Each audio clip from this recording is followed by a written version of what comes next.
기도합시다. 전능하신 하느님, 주님께서는 모든 사람의 마음과 소원을 다 아시며 은밀한 것이라도 모르시는 바 없사오니 성령의 감화하심으로 우리 마음의 온갖 생각을 정결하게 하시어 주님을 진심으로 사랑하고 주님의 거룩하신 이름을 공경하여 찬송하게 하소서. 우리 주 예수 그리스도의 이름으로 기도하나이다. 아멘. 하느님의 구원의 은총이 모든 사람에게 나타났습니다. 그리스도께서는 우리를 위하여 당신의 몸을 바치셔서 우리를 모든 죄악에서 건져내시고 깨끗이 씻어 주셨습니다. 그러므로 우리의 죄를 주님께 고백합시다.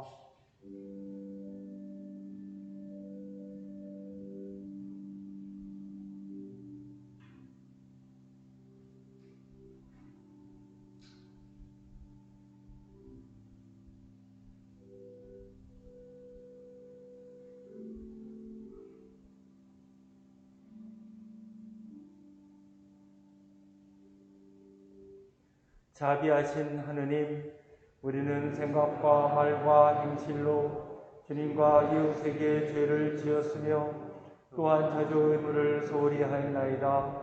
주여 우리 죄를 용서하시고 우리로 하여금 예수 그리스도 안에서 새로워지게 하소서. 진실로 죄를 고백하는 모든 사람을 용서하시는 전능하신 하느님께서 여러분을 불쌍히 여기시어 예수 그리스도의 분노로 모든 죄를 용서하시고 선행할 힘을 주시어 영원한 생명을 얻게 하소서. 아멘.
주님께서 여러분과 함께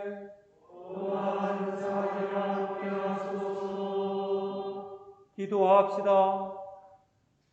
영원하신 하느님, 예수께서 요르단강에서 세례 받으실 때 성령을 보내시고 사랑하는 아들이라 말씀하셨나이다.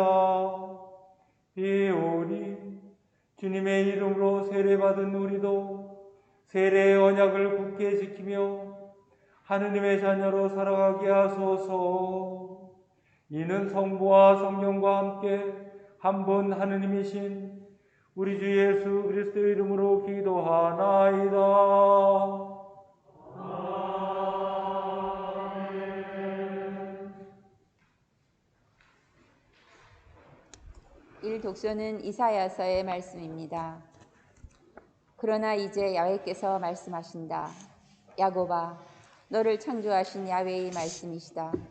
이스라엘아, 너를 빚어 만드신 야훼의 말씀이시다. 두려워하지 마라. 내가 너를 건져주지 않았느냐. 내가 너를 지명하여 불렀으니 너는 내 사람이다. 네가 물결을 헤치고 건너갈 때 내가 너를 보살피리니 그 강물이 너를 휩쓸어 가지 못하리라. 네가 불 속을 걸어가더라도 그 불길에 너는 그을리지도 타버리지도 아니하리라. 나 야훼가 너희 하느님이다. 이스라엘의 거룩한 자, 내가 너를 구원하는 자다. 이집트를 주고 너를 되찾았고 에디오피아와 스바를 주고 너를 찾아왔다. 너는 눈에 넣어도 아프지 않을 나의 귀염둥이, 나의 사랑이다. 그러니 어찌 해안 지방을 주고라도 너를 찾지 않으며 부족들을 내주고라도 너희 목숨을 건져내지 않으랴. 두려워하지 마라. 내가 너를 보살펴준다. 내가 해 뜨는 곳에서 너희 종족을 데려오고 해 지는 곳에서도 너를 모아오리라. 내가 북쪽을 향해서도 외치리라. 그들을 어서 내놓아라. 남쪽을 향해서도 외치리라. 그들을 잡아두지 마라.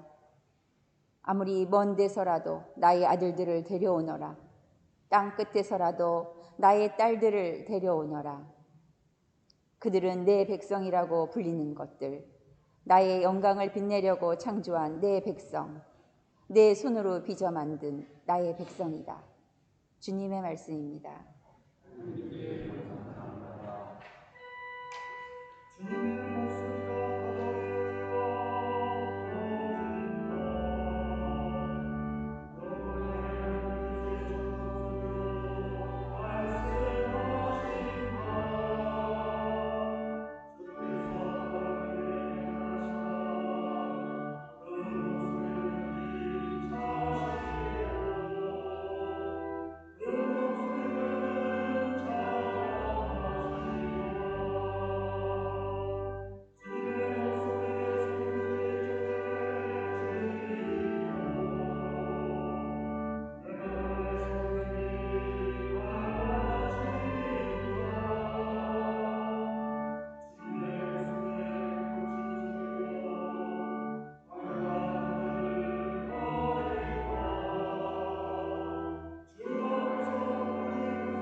이 독서는 사도행전의 말씀입니다.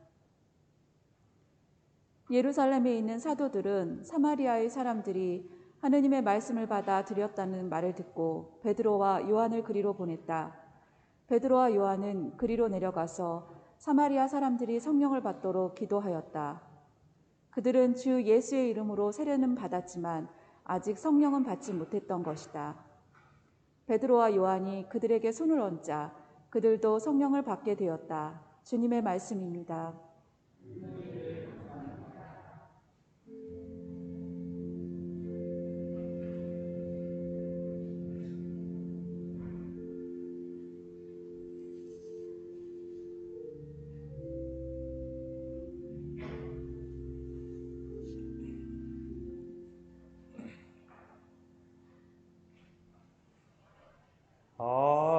할렐루야, 할렐루야.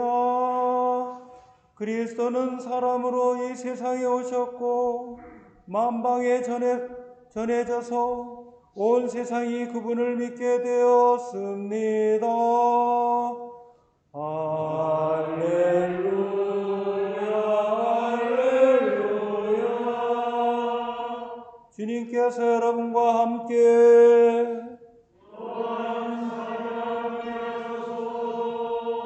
성로가 전한 거룩한 복음입니다. 주님께 영광을 드립니다. 백성들은 그리스도를 기다리고 있던 터였으므로 요한을 보고 모두들 속으로 그가 혹시 그리스도가 아닐까 하고 생각하였다. 그러나 요한은 모든 사람에게 이렇게 말하였다. 나는 너희에게 물로 세례를 베풀지만 이제 멀지않아 성령과 불로 세례를 베푸실 분이 오신다. 그분은 나보다 더 훌륭한 분이어서 난 그분의 신발끈을 풀어드릴 자격조차 없다.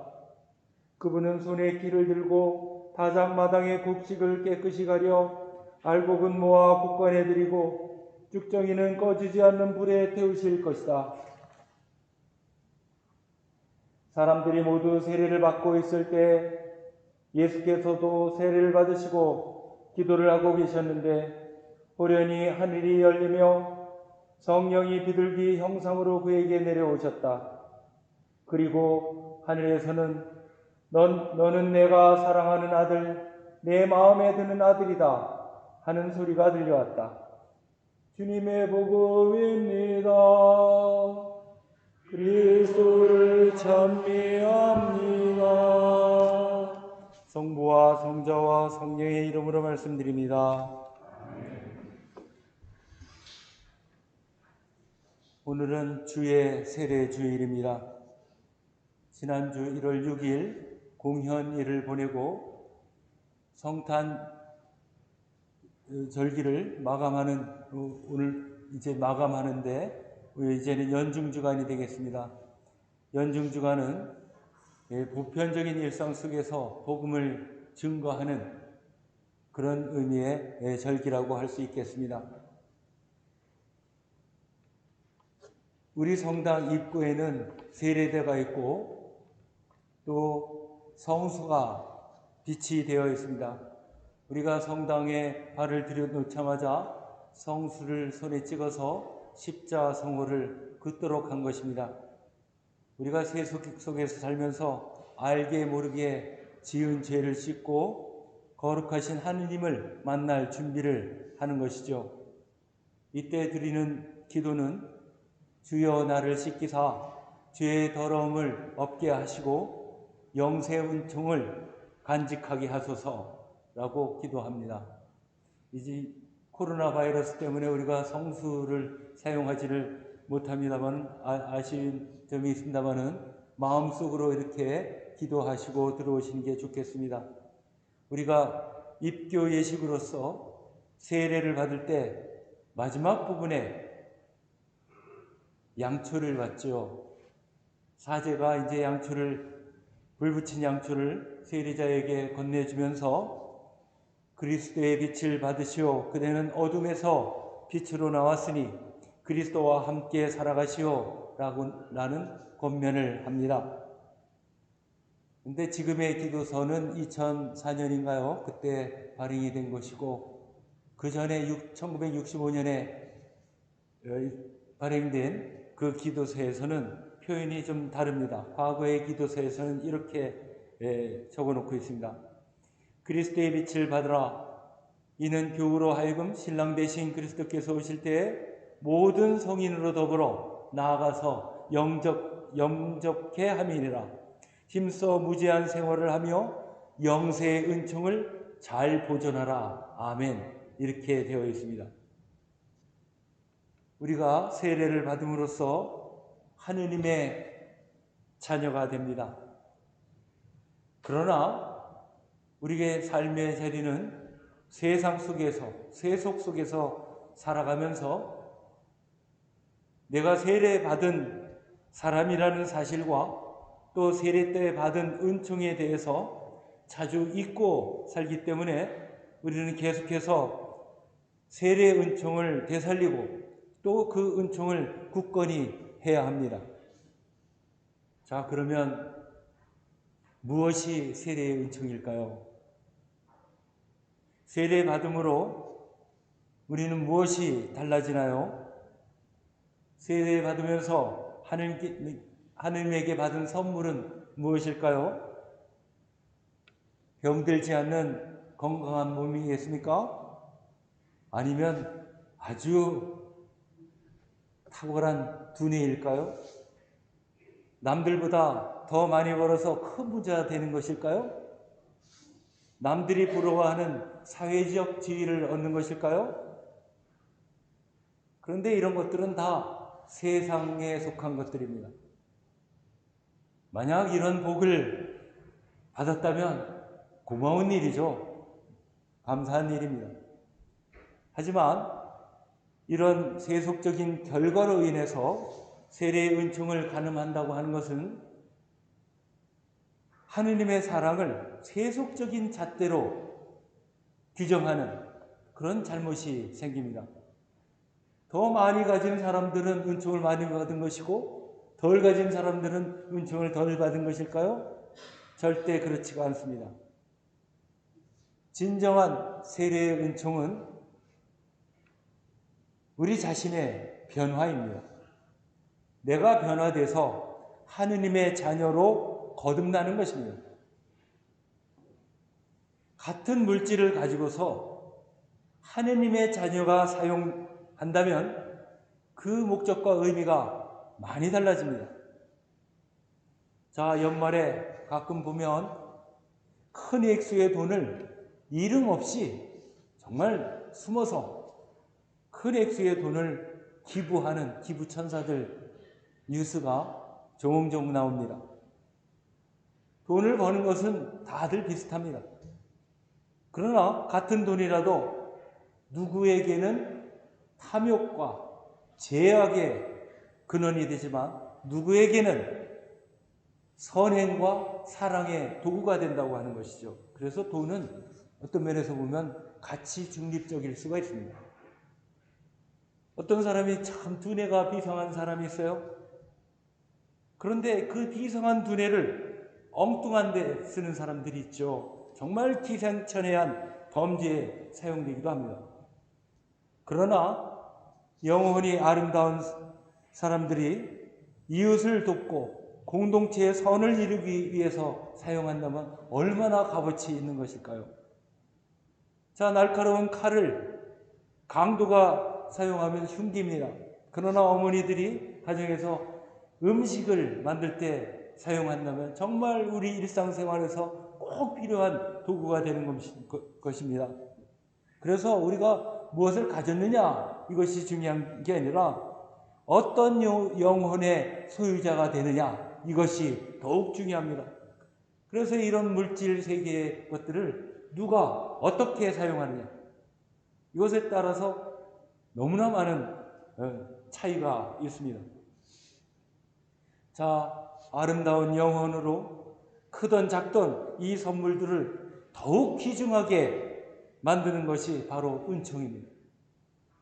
하느님의 뜻에 맞게 사용해서 평범한 것들을 귀중하게 만드는 것이 바로 은총입니다. 나에게 허락된 달란트들이 하느님 나라와 또 이웃을 위해서 잘 활용되고 그래서 하느님의 영광이 드러난다면 이것이 은총이지 무엇이 또 은총이겠습니까? 내 영혼이 하느님의 마음을 닮아간다면 이것이 바로 은총입니다. 어떤 사람이 교회를 다니기 시작했습니다. 맨날 술 먹고 그러던 사람이 교회를 다니고 생활 태도가 다르니까 친구가 이 사람한테 물었어요. 여보게, 자네가 교회를 다니기 시작했다며? 세례도 받고? 그래. 그런데 이 친구가 시험을 합니다. 그럼 예수님에 대해서 꽤 알겠네? 예수님은 언제, 어디서, 어떻게 태어났지? 모르겠는데? 성경은 몇 권이나 되나? 아니야, 난 배운 것 같은데 잘 모르겠어. 그랬더니 이 친구가 교인 됐다면서 정작 아는 게 없으니 뭐야 이거? 뭐 이렇게 핀잔을 줍니다. 그리고도 교인이라고 할 수 있겠어? 했더니 그래, 자네 말이 맞아. 나는 사실 아는 게 너무 적어서 부끄럽다네. 그러나 딱 한 가지 아는 것이 있다면 이런 것인데, 내가 3년 전에 교회 다니기 전까지만 해도 주정뱅이에다가 노름도 하고 빚도 짊어지고 되는 일 하나도 없고 집에서는 막 욕하고 소리 지르고 또 폭력도 쓰고 그래서 이 집안 식구들이 내가 저녁 때 들어올 때쯤 되면 막 벌벌벌벌 떨었는데 이젠 그렇지가 않다는.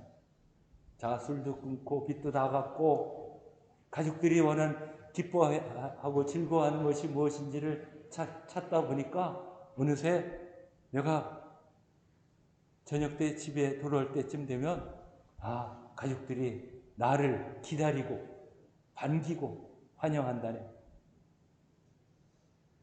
내가 생각해 보니까 하느님의 은총이 다 나를 이렇게 만든 것 같아서 늘 감사드린다네. 이렇게 대답했다고 합니다.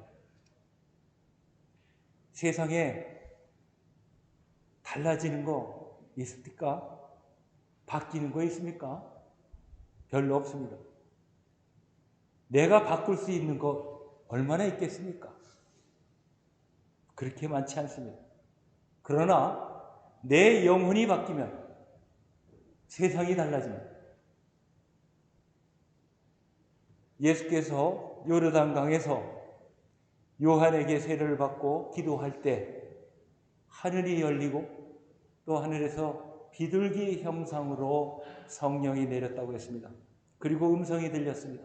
너는 내가 사랑하는 아들, 내 마음에 드는 아들이다 라는 소리가 들렸다고 합니다. 자, 왜 하필이면 비둘기일까? 이 성령이 비둘기 모양으로 내려왔다고 하는데 저는 이 대목 마음에 들지 않습니다.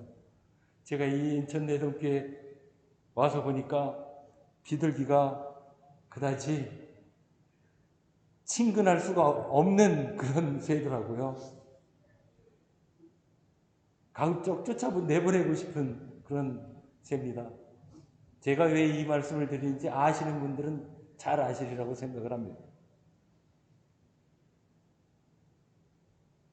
자, 예수께서 앞으로 하는 일들은 하느님의 사랑과 성령으로 하는 일이다 라고 하는 것을 밝혀주는 것이죠. 하늘에서 들려오는 음성이 바로 그렇습니다. 예수님의 몸은 비록 연약한 인간의 몸이지만 하느님의 사랑과 성령을 입었습니다. 그래서 공생애 동안 하느님의 뜻을 전하셨고 하느님의 나라의 일을 보여주셨습니다. 자, 그런데 하느님 나라의 복음을 전하는 일은 예수님께만 한정되는 일은 아닙니다. 세례받은 모든 사람들한테 맡겨진 사명입니다. 예수께서는 아무 죄가 없으시나 세례를 받으셨습니다. 우리와 같이 되셨습니다. 우리는 성부와 성자와 성령의 이름으로 세례를 받습니다. 우리는 예수님과 같은 세례를 받고 예수님과 동행합니다. 우리는 하나님의 영으로 예수님과 같은 생명을 받은 가족입니다. 예수님이 속해 있는 나라의 백성입니다. 세례를 받는 모든 사람들은 하느님이 사랑하는 자녀이고 하느님 마음에 드는 자녀입니다. 자, 여기서 마음에 든다라고 하는 표현이 있는데 이 말 뜻은 그 자녀로 말미암아 하느님께서 기뻐하신다라고 하는 뜻입니다. 하느님께서 나로 말미암아서 기뻐하십니다. 얼마나 영광스러운 일입니까? 그런 하느님을 실망시켜 드려서는 안 되겠죠. 우리는 하느님의 사랑을 받는 자녀임을 세례를 통해서 확증을 받습니다. 하느님께서 나를 사랑스러운 자녀로 삼으셨음을 믿어야 합니다. 우리 자의식 속에서 내가 바로 하느님의 자녀다라고 하는 나 이런 사람이야, 나 하느님의 자녀야 라고 하는 확고한 의식이 있어야 합니다. 어떤 사람이 산에서 독수리 알을 발견했는데 그 알이 뭔지를 몰랐어요. 일단 자기 집에 닭장에다 가져다 놨습니다. 그랬더니 독수리 새끼가 다른 병아리처럼 다 알을 깨고 나왔어요. 함께 자랐습니다. 일생 내내 이 독수리는 닭들이 하는 짓들을 따라 하면서 스스로 닭이라고 생각해요. 아, 난 닭이야. 이렇게 생각했습니다. 그래서 땅바닥 긁어서 벌레를 잡아먹기도 하고 꼬끄댁, 너는 꼬끼요? 뭐 이런 목소리를 흉내냈습니다. 날개를 푸드덕거려도 공중에 별로 날지 않았습니다. 왜? 높이 날면 닭답지 않게 되기 때문에 그냥 적당하게 푸드덕거리다 말았습니다. 그런데 어느 날 하늘을 쳐다보니까 하늘에 큼지막한 새가 참 위험 있게 날고 있었어요. 그래서 옆에 같이 있는 닭과 함께 그걸 참 보면서 경외심에 차서 보면서 옆에 있는 닭한테 물었습니다. 저분은 누구지? 그랬더니 저분은 새들의 왕이신 독수리님이야.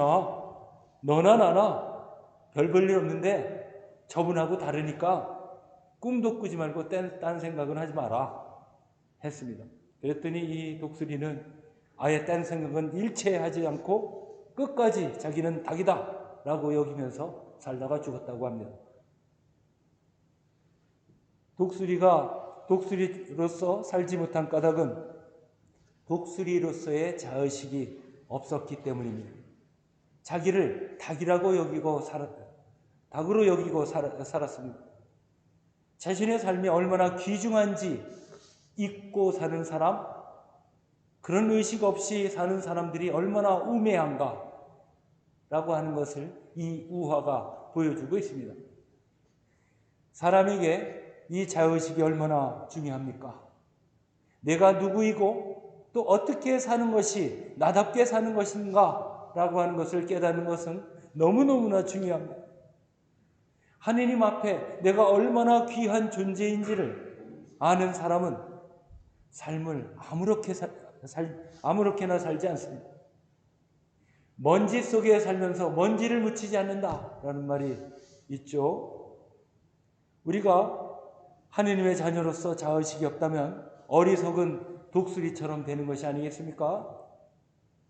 그저 다른 사람들만큼만, 다른 사람들처럼 그렇게 살아간다면, 귀중한 은총을 정말 쓸모없는 것으로 만들어 버린다면 하느님께서 몹시 실망하실 것 같습니다. 여러분, 내가 나를 사랑하지 않는다면 누가 나를 사랑하겠습니까? 내가 나를 존중하지 않는다면 누가 나를 존중하겠습니까? 내가 나를 귀하게 여긴다고 해서 너무나 이기적이다, 또 개인주의적이다, 이렇게 가면 안 되겠죠. 내가 귀중한 만큼 다른 사람들도 귀중한 법입니다. 자기만의 이익을 구하는 것은 귀한 것이 아니고 천한 것이죠. 나는 귀하니까 허드렛 일들은 다른 사람한테 미룬다면 그것은 존귀한 삶이 아닙니다. 예수께서는 공생애를 시작하면서 물로 세례를 받으셨습니다. 예수님의 공생의 마지막 단계에서는 최후의 만찬 전에 제자들의 발을 씻어주셨습니다. 아주 묘한 대비가 있습니다. 예수께서 제자들의 발을 씻어주셨듯이 남을 위해서 낮아지고 섬기는 모습이 존귀한 행동입니다. 불의를 보고 또 약자들의 고통을 보고 외면한다면 존귀한 사람의 자세가 아닙니다. 내가 나를 귀하게 여긴다고 하는 것은 내가 하느님의 자녀로서 하느님의 자녀답게 하느님의 사랑 속에서 사는 것입니다. 언제 어디를 가든 하느님의 사랑을 품고 또 그 사랑을 나눌 줄 아는 것이 바로 존귀한 사람의 생활입니다. 내가 하느님의 사랑받는 자녀라는 것을 알고 또 이 사랑을 귀하게 여길 줄 안다면 부러워할 일이 뭐가 있겠습니까? 갈등할 일이 뭐가 있겠어요? 상처받을 일도 없습니다. 어려운 일이 닥쳐도 하느님의 자녀로서 극복합니다. 예수께서 광야에서 유혹을 물리치셨듯이 우리한테 시시각각으로 닥쳐오는 그런 유혹들도 다 물리칩니다.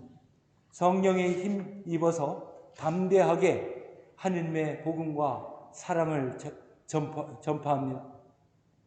하느님의 사랑을 본받아서 용서합니다. 넓은 마음으로 이웃을 포용합니다. 여러분, 세례의 은총을 잘 간직하시고 남들에게 뺏기지 마시고 굳건히 하심으로 더욱 더 풍성한 은총을 받으시기를 바랍니다. 성부와 성자와 성령의 이름으로 말씀드렸습니다.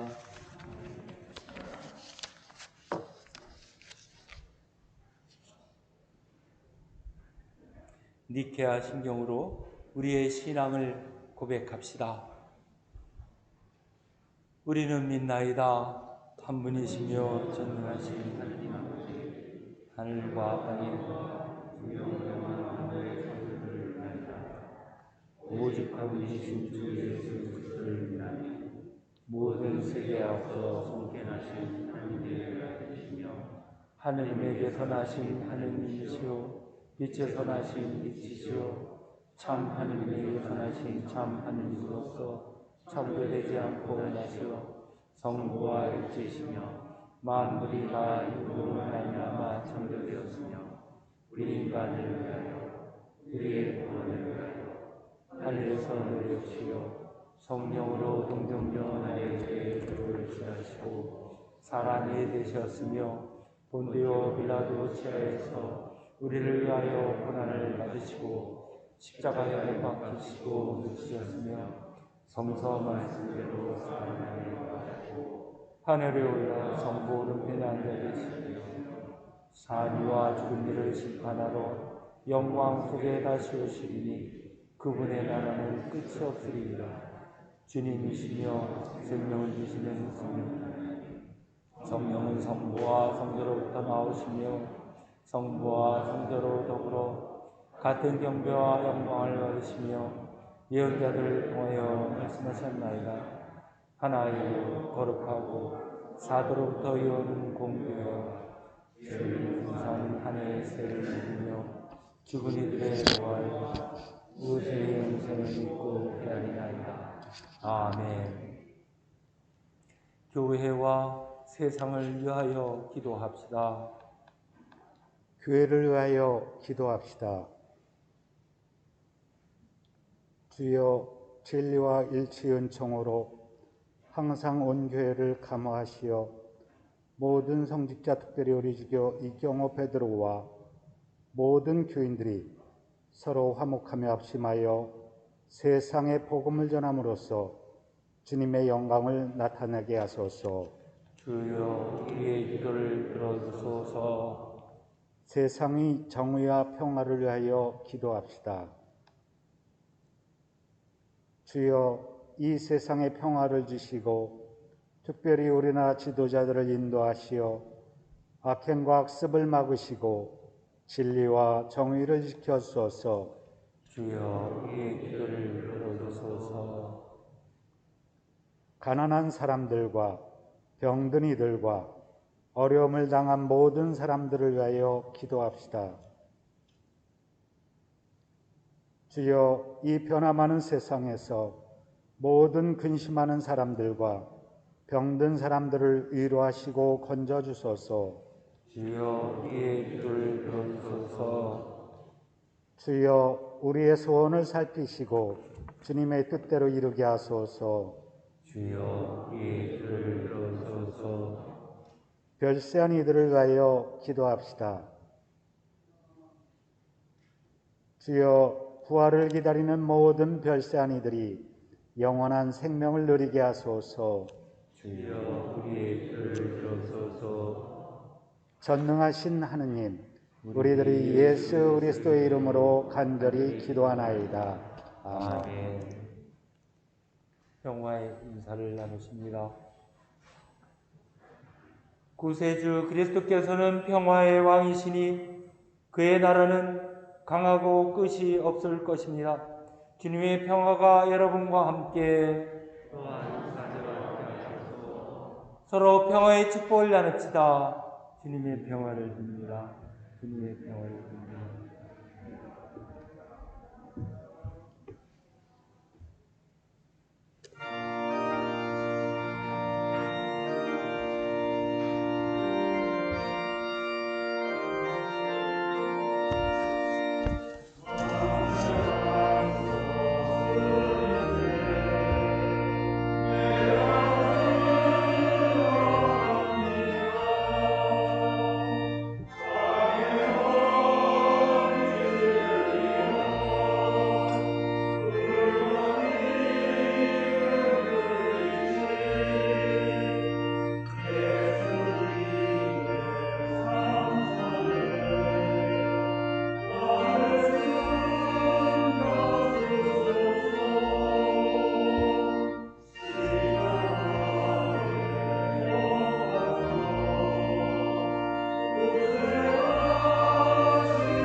기도합시다. 주님은 찬양 받으소서. 주님의 은혜로 만물은 새로워지고 그 사랑으로 하늘이 열리며 그 자비로 우리가 이 예물을 드리우니 받아주소서. 아멘.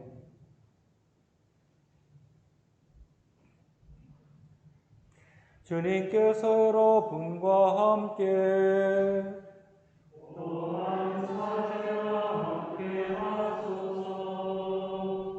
마음을 드높이 주님께 올립니다. 우리 주 하느님께 감사합시다. 기도합시다.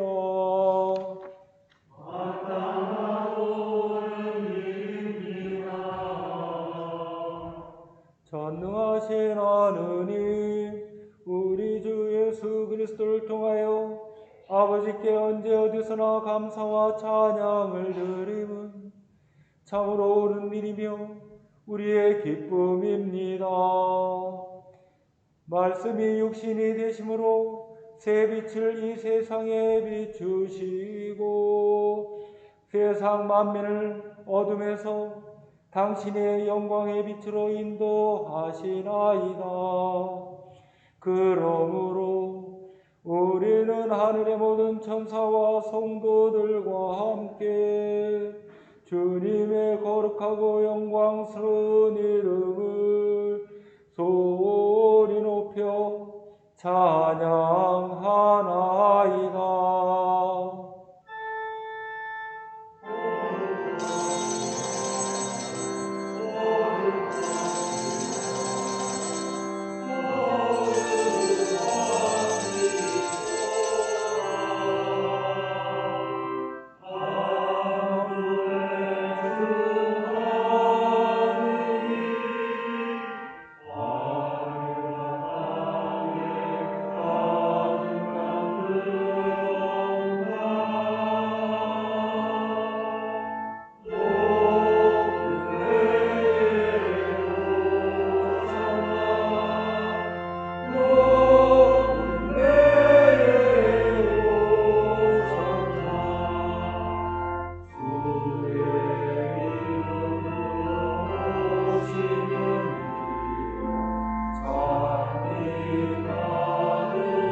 모든 영광을 받으실 전능하신 하느님, 지극한 사랑으로 외아들 예수 그리스도를 이 세상에 보내셨으며 그리스도께서는 우리의 구원을 위하여 십자가에 달리시고 세상의 죄를 없애기 위하여 자신의 몸을 단 한 번 온전한 희생 제물로 드리셨나이다.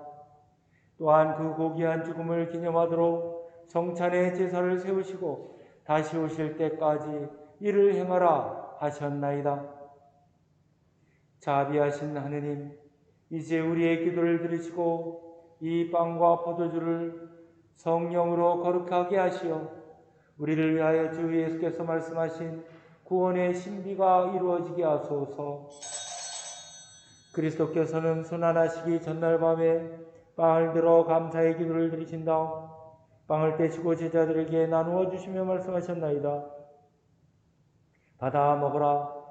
이것은 너희를 위하여 주는 내 몸이니 나를 기억하여 이 예를 행하라.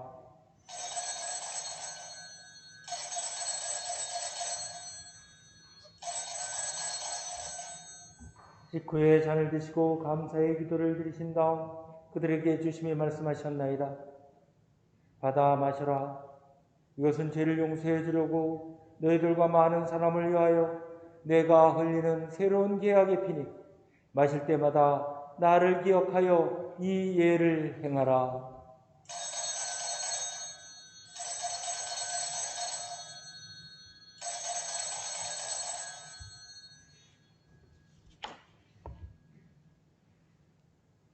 우리는 신앙의 신비를 선포합니다.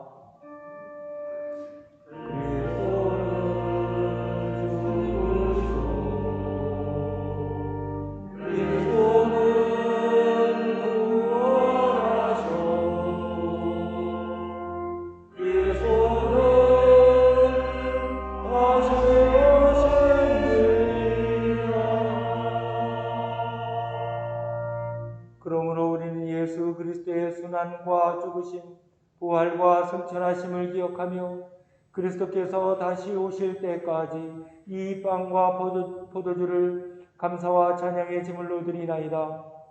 간절히 구하오니 정성을 다해 드리는 우리의 감사제를 받으시고 온 세상의 교회가 예수 그리스도의 순환과 죽으심으로 이루신 구원의 은총을 얻게 하소서. 또한 이 생명의 빵과 구원의 잔을 받는 모든 이에게 성령을 내리시어 하늘의 축복을 나누게 하시고 자신의 몸과 영혼을 하나님께 드려 합당한 사한제물이 되며 예수 그리스도와 한 몸이 되게 하소서. 전능하신 하느님은 그리스도를 통하여 그리스도와 함께 그리스도 안에서 성령과 하나 되어 온갖 영예와 영광을 영원토록 받으시나이다.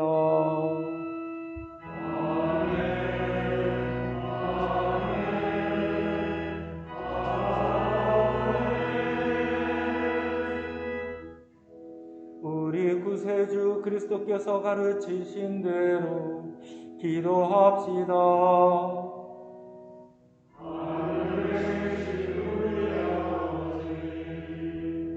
온 세상의 아버지를 하느님으로 만들게 하시며 아버지의 나라가 오게 하시며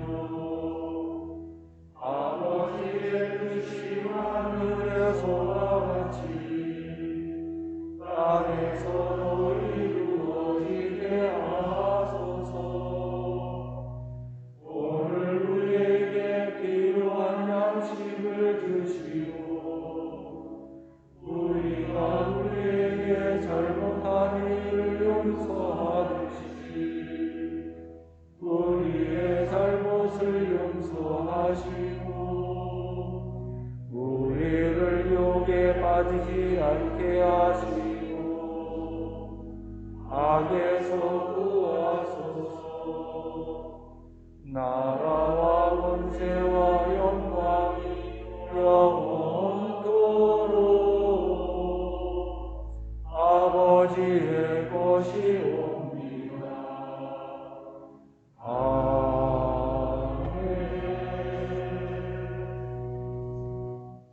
우리는 이 빵을 떼어 주님의 성체를 나눕니다.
세상의 죄를 없애신 주여 우리의 평화를 주소서. 하느님의 어린 양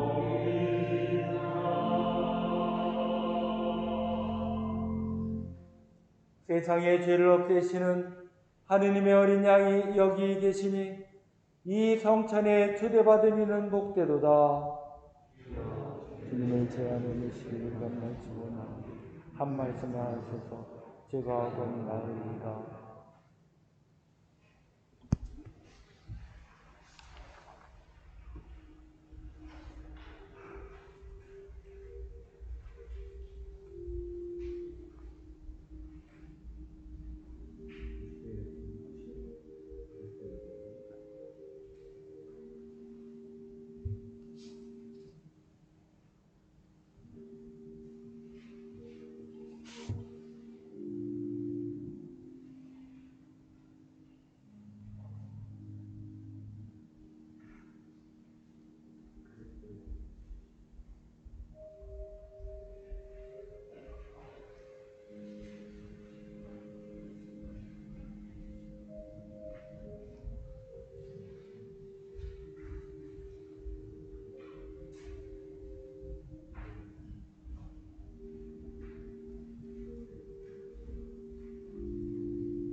기도합시다. 전능하신 하느님, 성자 우리 구세주 예수께서는 이 세상의 빛이 되시나이다.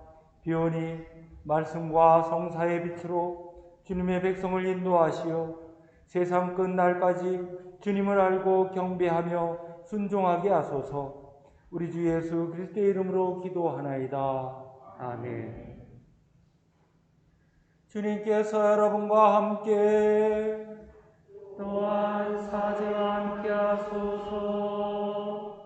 하느님의 아들 그리스도께서 여러분 안에 그분의 영광스러운 형상을 이루어 주시고 천국의 복음으로 여러분을 기쁘게 하시며 전능하신 하느님 성부와 성자와 성령은 여러분에게 강복하소서.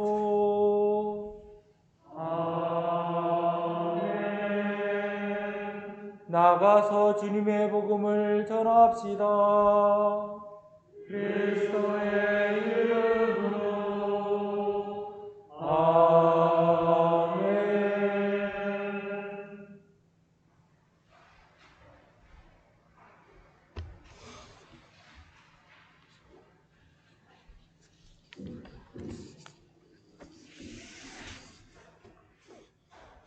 교회 여러분, 한 주간 안녕하셨습니까? 교회 소식 말씀드리겠습니다. 오늘은 연중주일이 시작되는 주님의 세례주일입니다. 주님의 세례는 예수님이 세상의 구세주로 오신 사실을 세상에 널리 선포하는 그런 주일입니다. 오늘 11시 이 감사성찬 내에 우리 크리스마스 트리하고 저 마구간 이 장식을 정리하려고 합니다. 그러니까 교우님들 시간 되시면 남으셔갖고 같이 참여해 주시면 감사하겠습니다. 그리고 1월 교회위원회를 아직 못했습니다. 1월 교회위원회를 1월 23일 날 정책 세미나 하는 거랑 같이 하도록 그렇게 정했습니다. 그러니까 우리 위원님들 그날은 조금 늦게까지 회의를 해야 되니까요. 마음의 준비를 하시고 참석해 주시면 고맙겠습니다. 그리고 이 전례 봉사 및 봉사를 하실 분들을 위한 교육이 있습니다. 1월 18일 날 그러니까 1월 16일 또 다음 주죠. 23일 또 2월 6일 11시에 성찬회에 있겠습니다. 저번에 어느 분이 할 거를 대충 정하긴 했는데요. 아마 신부님께서 연락을 해 주실 겁니다. 그리고 또 참여하고 싶으신 분들은 신부님께 말씀을 드려서 참여할 수 있도록 그렇게 해주시면 고맙겠습니다. 그리고 봉헌 봉투가 새로이 마련됐습니다. 그리고 작년 것도 아직 치우질 않았어요. 그래서 작년 거 아직 다 봉헌을 못하신 분들은 봉헌을 해주시면 되겠습니다. 그리고 지난 금요일날 좀 안타까운 소식인데 우리 김기춘 위원 동생 되는 김기문 교우가 별세를 했습니다. 아직 젊은 나이인데 이제 50이 조금 넘은 것 같은데 젊은 나이인데 별세를 했습니다. 우리 고인을 위해서 기도해 주시고 또 유가족분을 위해서 많은 위로의 말씀을 해주시면 감사하겠습니다. 그리고 이제 연말이 됐습니다. 그래서 다들 이제 연말 정산할 텐데요. 연말 정산할 때 교회에 헌금한 것도 세금에서 제해주잖아요. 환급을 해주잖아요. 그러니까 필요하신 분들은 우리 재무위원님한테 얘기해갖고 연말 정산용 서류를 받아가시기 바랍니다. 네, 이상 교회 소식 마치겠습니다.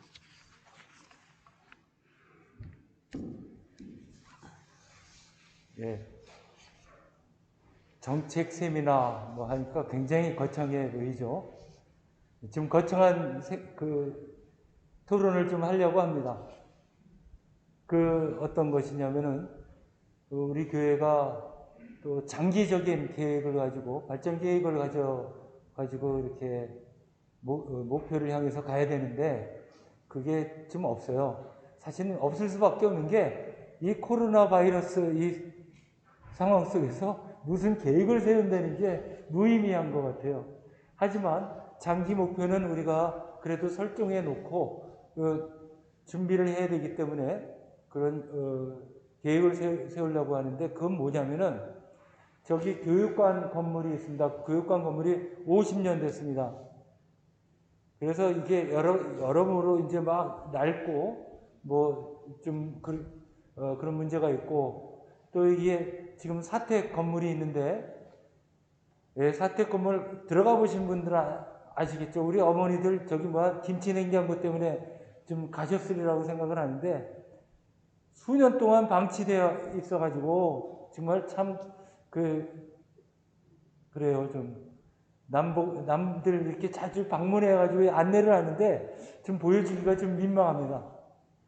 그래서 거기를 1, 2층 사택을 리모델링하고 저 교육관 건물을 개조하든지 아니면 신축을 하든지 뭔가를 좀 해야 되겠다 하는 문제 제기가 그동안 끊임없이 제기돼 왔기 때문에 한번 건축사의 어떤 전문가들의 진단과 또 조사를 통해서 우리가 과연 어떤 계획을 세우면 좋겠는지 그런 것에 대해서 토론하고자 하니까 여러분들 기도해 주시고 또 좋은 의견 있으면 말씀해 주십시오. 아마 제가 대략적인 견적을 한번 받아봤더니 10억이더라고요. 그래서 꿈은 굉장히 큰데 좋은 의견이라고 하는 것은 내가 몇 억을 내겠다 이런 의견. 그냥 한 소리고요. 아무튼 그런 일을 진행하고 있으니까 여러분 기억해 주시고 또 기도해 주시면 감사하겠습니다. 마감하는 선거하겠습니다.